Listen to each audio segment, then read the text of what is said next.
Diario de un Solo es un cómic que se publicó en 2014, aunque en realidad se trataría de un recopilatorio de webcomics que se venían publicando desde el año 2013. Desconozco en qué sitio. Esta publicación habla acerca de la soledad. El mismo nombre lo puede sugerir, pero al mismo tiempo también el nombre puede sugerir que se trata sobre una bitácora de la soledad, aunque no es el caso. Tampoco se trata de una historia continua, sino que simplemente son varios recopilatorios y la comparación más cercana que puedo encontrar sería con Dorito, donde cada chiste es una unidad separada que finalizan con un plop. En este caso no hay plop. Esto fue escrito, dibujado, realizado por Catalina Bu, una ilustradora chilena que está bastante bien posicionada. De hecho, esto en parte fue su obra que de alguna manera la llevó, o donde yo vi que tuvo más cobertura en medios tradicionales.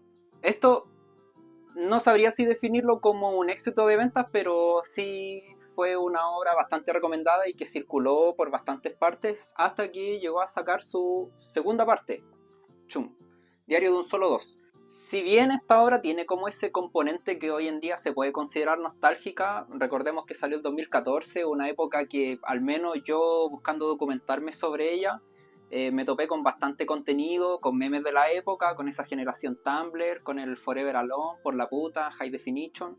Ya teniendo algo así como 10 años desde que fue publicado, curiosamente sí tuvo no un segundo auge, pero sí pudo haber una nueva conversación a raíz de esta obra, debido a que se escribió antes de la pandemia y muchas de las cosas que acá relatan luego fueron tópicos comunes como para las rutinas de humor o para las descripciones de lo que era la vida en pandemia. Ahora bien, nosotros venimos haciendo reseñas de artbook, de artistas japoneses. ¿Por qué detenernos en un artista chileno que de alguna manera se escapa de esa línea? Eh, Fue un tema que yo siempre quise hablar como dibujante, porque Catalina Wu, la ilustradora detrás de esta idea, si bien tiene una aceptación general por el público y se podría considerar una figura bastante exitosa dentro de la ilustración, luego ya cuando uno va comentando acerca de su trabajo en ciertos círculos, las opiniones suelen ser bastante divididas. Principalmente yo creo que se debe al prejuicio. Eh, Creo que ella y muchos ilustradores cumplen o alimentan ese estereotipo del ilustrador un poco que viene de buena situación económica, que es ñoñoíno, que tiene recursos a su favor para impulsar su obra, además también de cumplir con este arquetipo que puede ser un dibujante que no está dotado de mucho talento y que sin embargo sí hace lo que quiere y lo vende al precio al cual quiere venderlo. Por supuesto, todo esto que señalé no la describe a ella, sino que describe el estereotipo un poco que hay sobre el ilustrador acá en Chile, de esta persona progre, ñoñoína, que va al Starbucks, que es un poco pasado a raja, que te habla en un tono así, que es un poco activista político de izquierda. Conceptos que, como dije antes, son parte del imaginario, que generan cierta distancia entre lo que puede ser la población general y los artistas. Me gustaría un poco verlo en primera instancia y descubrir si son esos realmente los motivos que generan esa disonancia o son críticas infundadas. Esta obra está descatalogada, yo no he visto que la vendan nueva o es bastante difícil encontrarla. Yo compré estas dos unidades por 10 lucas en Marketplace. Creo que hay bastante reventa de esto, así que si realmente le interesan, sí es obtenible, solamente que usada. Bueno, y sin más preámbulos, vamos a lo que nos ataña, vamos a hacer una reseña, una revisión, una crítica, vamos a ver qué es lo que contiene, cuáles son sus mensajes y también nos vamos a cambiar de ropa, ya que me puse esta marinera un poco para estar a tono con los colores del libro. Vamos entonces con la reseña de Diario de un Solo.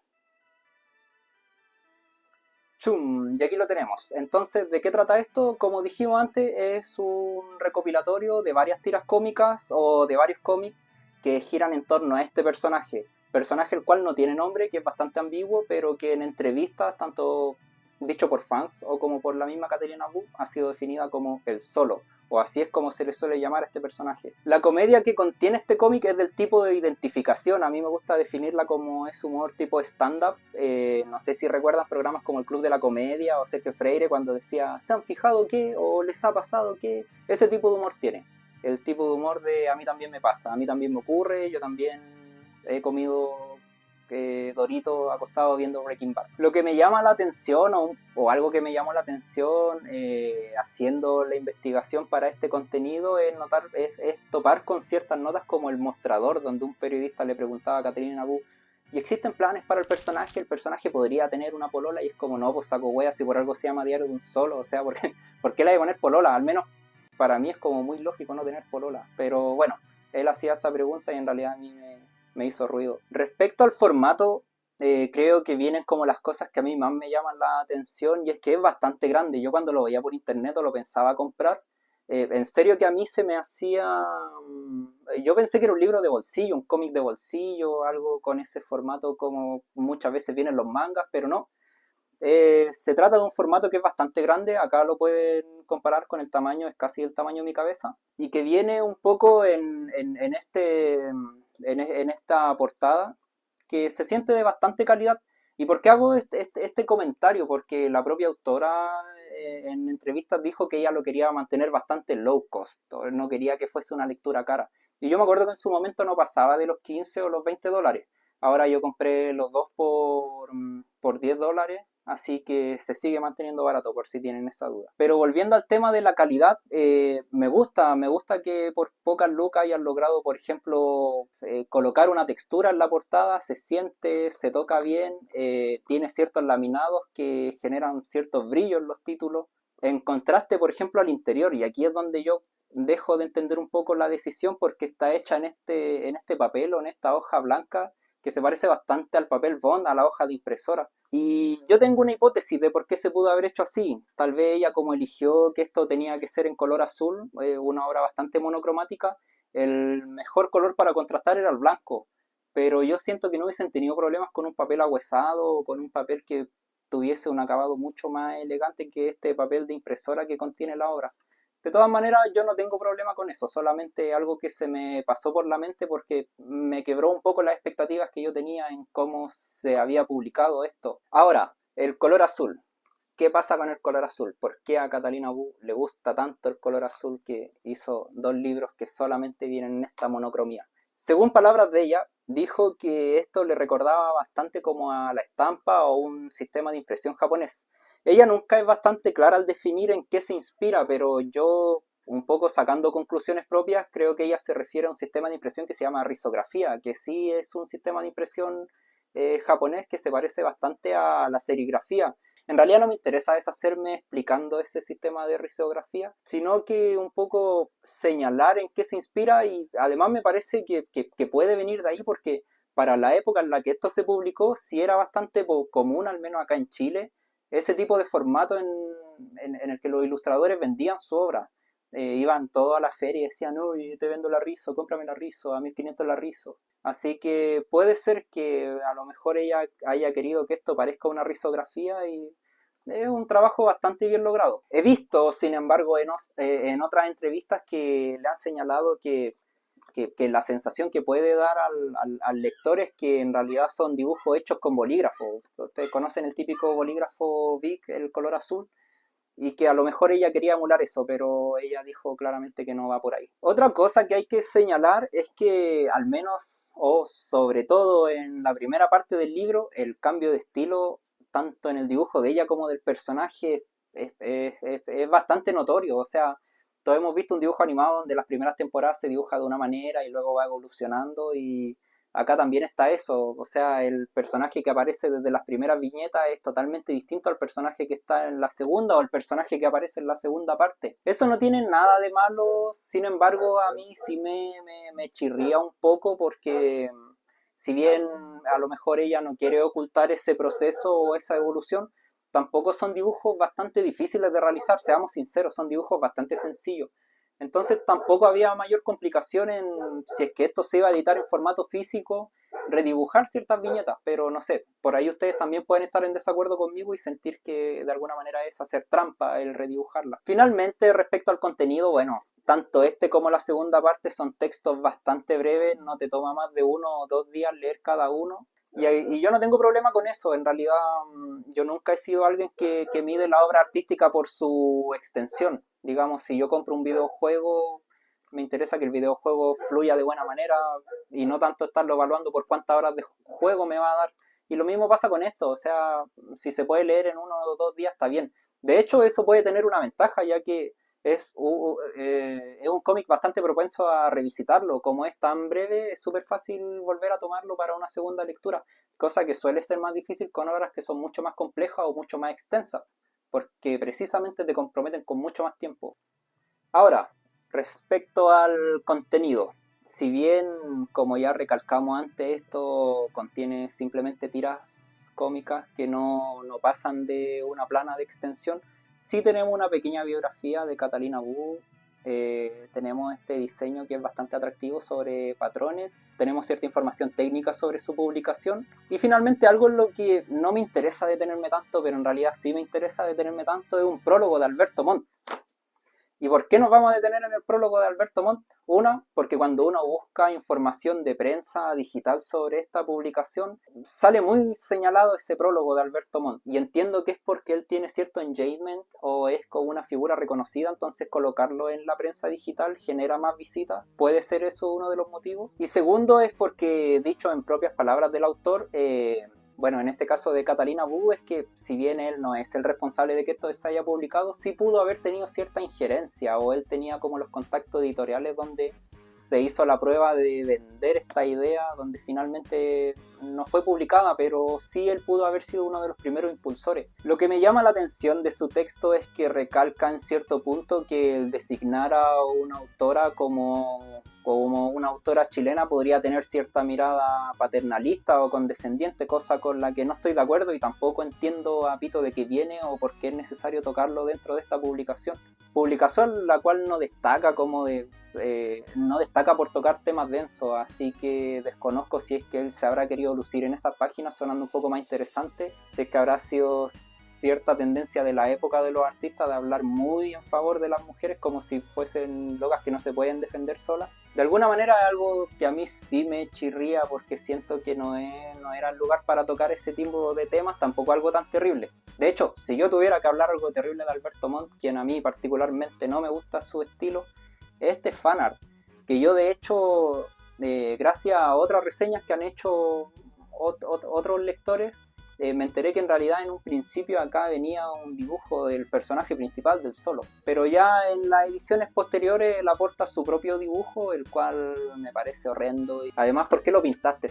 Mira, sí, el libro ya tiene una monocromía en azul, o sea, ¿por qué tiene que ensuciar un poco el formato haciendo ese ejercicio? No sé, bueno, en realidad ya, siento que no vale más la pena hablar de eso, pero yo de alguna manera me clavé en eso y yo soy un weón re autista, así que también lo recalco acá en video. Bueno, sí hay un último detalle que a mí me gustó y es que su portada, si se fijan, tiene mucha gente y esto en realidad es un juego, es...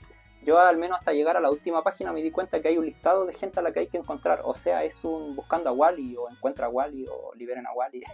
No sé cómo se llama el juego, pero es un detalle que demuestra un poco el cariño también que había por la realización de esta obra. Esos detalles en realidad sí siempre se agradecen. Su segunda parte no tiene nada parecido, aunque a mí sí me parece bien bonita. Además la segunda parte lo bueno que tiene es que está mucho más cuajada, si lo pudiese poner en esos términos. ¿Qué quiero decir? No tiene cambios de estilo, no tiene cambios de azul, siento que está mucho más unificada porque el autor claramente acá ya tenía una idea más clara de qué era el diario de un solo. Y por último, la última página sí contiene fanart y sí fueron hechos en color azul, o sea, dando cuenta que no era imposible, Alberto Montt no era tan difícil dibujar en azul. Pero bueno, vos queréis ser único y diferente, me imagino. Bueno, ya hablando de las conclusiones, ¿qué más les puedo decir? Es una lectura liviana, entretenida, es divertida, es noble, es graciosa, no hay mucho más que agregar. Es una obra muy de su época, de hecho a mí haciendo como la investigación para esta reseña topé con mucha entrevista y topé con mucho video de la época que me dio un poco de nostalgia también porque tiene mucho ese espíritu de la época de internet, digamos como del 2010 al 2015 tipo Tumblr. Esto lo recomiendo encarecidamente, o sea, si es que ustedes son fan de Catalina Wu y no tienen diario de un solo, no lo han leído, en realidad sí es una buena obra para tener de ella. Es un contenido, digamos que es la puerta de entrada, es una invitación no solamente a su estilo de dibujo descuidado, pero al mismo tiempo cuidado, o sea, intencionalmente mal hecho, sino que también una puerta de entrada a la forma en la que ella escribe. Si bien ella no la podríamos definir como escritora, sí pueden haber como varias ideas o varias bases de su pensamiento o su forma de ver el mundo.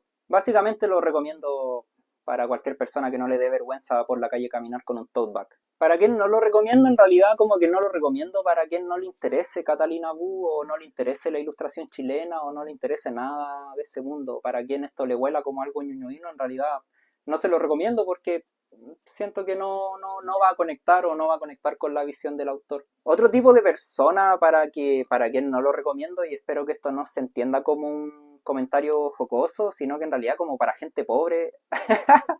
No, para gente pobre no lo recomiendo porque esta es una lectura que igual habla, seamos sinceros también, habla como de cierta soledad, pero como de una soledad con cierto poder adquisitivo, una soledad que te permite pedir delivery, que te permite faltar a la pega, o una soledad en la que uno freelancea y puede posponer la pega. O sea, si tú soy una persona sola que se levanta a las 6 de la mañana, a las 7 toma el metro y a las 8 ya está trabajando, no. Digamos que no es el tipo de lectura que va en sintonía con ese estilo de vida del hueón que básicamente agarra la pala. Además, seamos sinceros también, la gente pobre nunca vive sola. O sea, aunque tú viváis solo, siempre te vais en la noche y no sé, pues bueno, escucháis a tus vecinos, ¿cachai? Escucháis que hay mundo afuera, a lo mejor después te vaya a acostar y tus vecinos están haciendo el amor y lo escucháis también. O sea, como que nunca hay una sensación de soledad o de silencio.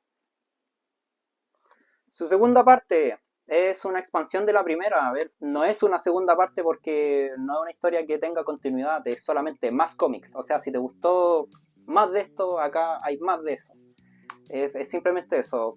Y lo otro es que sí queda la duda, sí, podría salir una tercera parte o una tercera parte post pandemia. Igual en Chile han pasado cosas bien interesantes desde que esto se lanzó hasta el día de hoy como para poder retratarlas dentro de Diario de un Solo. Aunque digamos que esta tampoco es una obra de actualidad, así que a lo mejor está bien en dos partes, un trabajo bastante digno. A lo mejor lo que podría salir es una reedición, porque esto en realidad creo que ya no lo venden y qué pena porque sí creo que una buena lectura es una lectura asequible. A lo mejor podrían hacer un compilatorio, los dos en uno, sacar una edición más bonita, que no tenga esta hoja de papel bond, por favor. De hecho, yo cuando pensaba en Diario de un Solo pensaba más como en una publicación de este tipo. Si se fijan, esto sí es pequeño, esto es un manga de terror. Viene en papel ahuesado, no tiene problemas de contraste, entonces, no sé, era la idea que yo tenía en la cabeza. Finalmente está este otro formato. Así que eso es lo que les puedo comentar respecto a Diario de un Solo. Creo que ya con lo que hablé queda bastante claro si es que es una lectura para ustedes o no. Yo los invito a opinar. Ahora, ¿cuál es mi opinión respecto a Diario de un Solo o cuál es mi opinión respecto a Catalina Wu? Creo que ella sí tiene ese, digamos que tiene ese arquetipo despierta, puede despertar cierta animadversión por ser como esta especie de niño símbolo del niño hino que dibuja y que se mueve en este mundo que es medio pituco o medio elitista. Y en realidad yo no veo eso, o sea, sí lo veo, pero no siento que sea nocivo, o sea, yo no tengo drama con eso, siento que me puedo despojar de ciertos prejuicios para disfrutar de su obra y al final se termina convirtiendo en un ilustrador nacional que yo defiendo bastante. A mí me gusta su estilo, siento que esa lectura que hacen algunas personas sobre que es un estilo que cualquiera podría hacer o que mi sobrina dibuja mejor o son dibujos de cabros chicos, no corresponde en este caso porque la ilustración precisamente no busca tener esas bases académicas, o sea, la ilustración es comunicación y creo que ella es bastante comunicativa. Yo he tenido la oportunidad de ver ciertos bocetos de Catalina Wu donde ella dibuja y hay mucho ensayo y error, o sea, no es solamente dibujar mal, sino que la manera correcta de dibujar mal o de hacer este dibujo más expresivo. O sea, ya te digo yo, como una persona que ha estudiado esto, dibujar mal no es fácil y venderlo menos. Ahora entiendo que en sus propias palabras sus referencias son David Shirley y Daniel Johnston. Sí, porque el músico también dibujaba y esos son sus referentes un poco. Entonces se entiende de dónde viene su estilo o su intención de hacer la ilustración. A mí personalmente David Shirley, o sea, sí tiene ese componente de genialidad, pero a mí me aburre luego. O sea, yo encuentro mejor, Catalina Wu la encuentro mejor. Y respecto a Daniel Johnston, bueno, yo no estoy tan al tanto de su obra, tengo pensado ya leer Space Dogs como para dar una opinión mucho más fundamentada. Durante también esta como cobertura mediática que se le dio en la publicación de esto, se habló de una ilustradora asiática que se llama Mogu Takahashi, si no me equivoco, la cual yo no conocía y también ella la nombra como uno de sus referentes o de su inspiración al momento de hacer ilustración y fue una gran recomendación. O sea, cuando la gente dice que dibujar mal es fácil o que cualquier niño lo puede hacer, precisamente el tipo de trabajo a los cuales yo recurro como para explicar que en realidad como que hay cierta nobleza o cierto carisma que no es fácil de imitar. Actualmente yo no la sigo en Instagram, pero también pasa que a lo mejor yo no sé usar Instagram. Los artistas que yo sigo a Instagram son los que suben arte o los que tienen como un portafolio de su trabajo, sus dibujos. Ella tiene un enfoque de Instagram más como de figura pública, entonces no me interesa mucho lo que hace en su día a día. Así que gran parte de lo que recopilé ahora tiene que ver con haber echado como un vistazo a sus redes sociales, poco para ver si tenía contexto sobre Diario de un Solo. Cosa que no encontré, siento que ella ya tomó bastante distancia también de este tipo de obras, así que al menos si yo tuviese que dar una predicción o echar una moneda al aire, veo muy difícil una parte 3. Tampoco es que sea necesario.